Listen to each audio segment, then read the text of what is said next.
Good morning, my dear students. Today we are going to start a new chapter, chapter number 7. In this chapter, we will learn little more about verbs. In this chapter, we are going to learn about finite verbs, non-finite verbs. There are three types of non-finite verbs: infinitives, gerunds, and participles, and strong and weak verbs. In order to understand finite verbs and non-finite verbs, please recollect the memories that we learned about the personal pronouns. When we learned about the pronouns, we learned about singular and plural pronouns.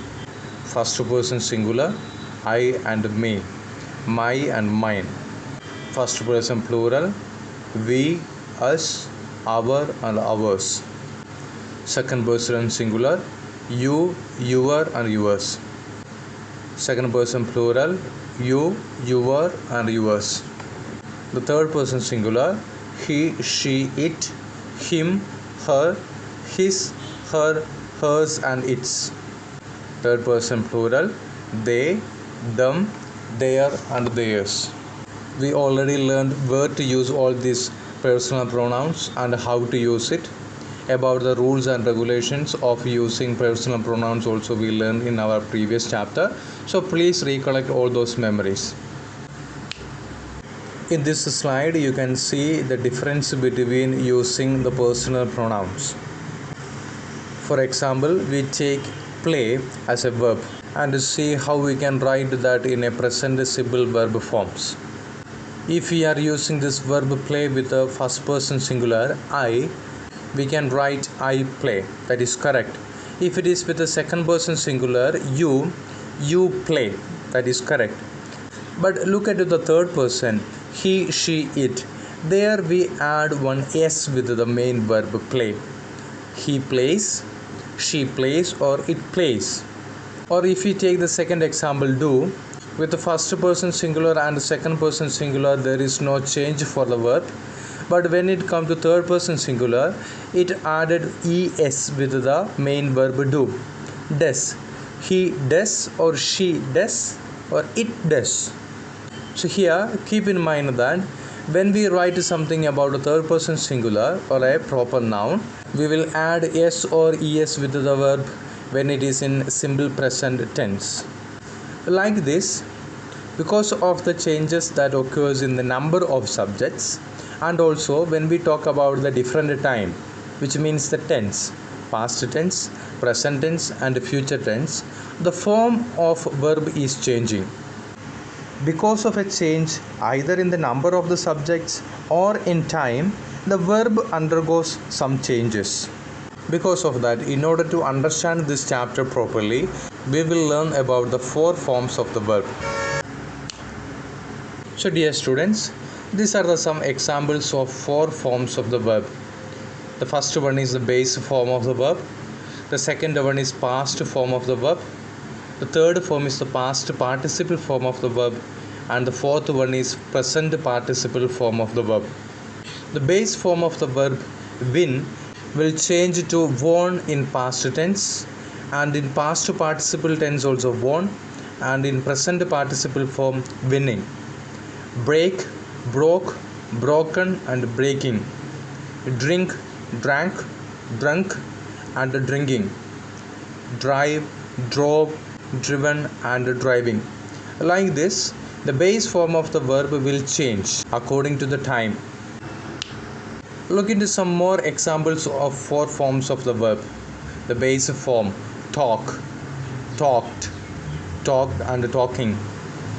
Cry, cried, cried and crying. Ring, rang, rung and ringing. So dear students, make note of all these different forms of verb into your copy. Here comes little more information about this present, past and past participle and present participle form of the verbs. There are some verbs, their forms will not change in past and past participle form. For example, cut, cut and cut. Put, put and put. It is not changing in its form, but it is not same for all the verbs. Keep in mind all these informations that we learned previously about the personal pronouns, about the rules of using personal pronouns, how the verbs will change according to the change of number of subjects or the time. Now we will see what is a finite verbs. When a verb undergoes a change because of a change either in number of the subjects or in time, it is known as finite verbs. For example, I read books. He reads books. They are reading books. She was reading a book. Here you can see that the verb is changing according to the subject and also according to the time. So, when a verb undergoes a change because of the change either in the number of the subjects or in time, it is known as the finite verb. Now let's see what is non-finite verbs. When a verb does not change with a change in the number of the subjects or time, it is known as non-finite verb. In finite verb, we saw that the verb will change according to the change in the number of subjects or time. But in non-finite verb, the verb does not change with the change in the number of the subject or time. Non-finite verbs are of the following types: infinitives, gerunds, and participles. Infinitives means verbs that are used with to before them do not change when the number of the subject or the time of action. Such verbs are called infinitives. For example, I want to play. He wants to play. So the verbs that are used with to before them do not change when the number of the subject or the time of action. Such verbs are called infinitives. Gerunds means the ing form of the verbs are called gerunds. Gerunds do not change with a change in time. They function as nouns. For example, I think swimming is fun. He thinks swimming is fun. They think swimming is fun. In these all examples, we are talking about swimming. So, it will not change. Now we will see what is meant by participles. Participles of a verb are formed by adding ing, d, ed or t to the main verb. Participles do not change with a change in time. They do not function as nouns but act as verbs and adjectives. For example, he finds roasted chicken delicious. That was an amusing show. We will learn about the usages of infinitives, gerunds and participles in the next class. And also, we will learn about strong and weak verbs in the next class.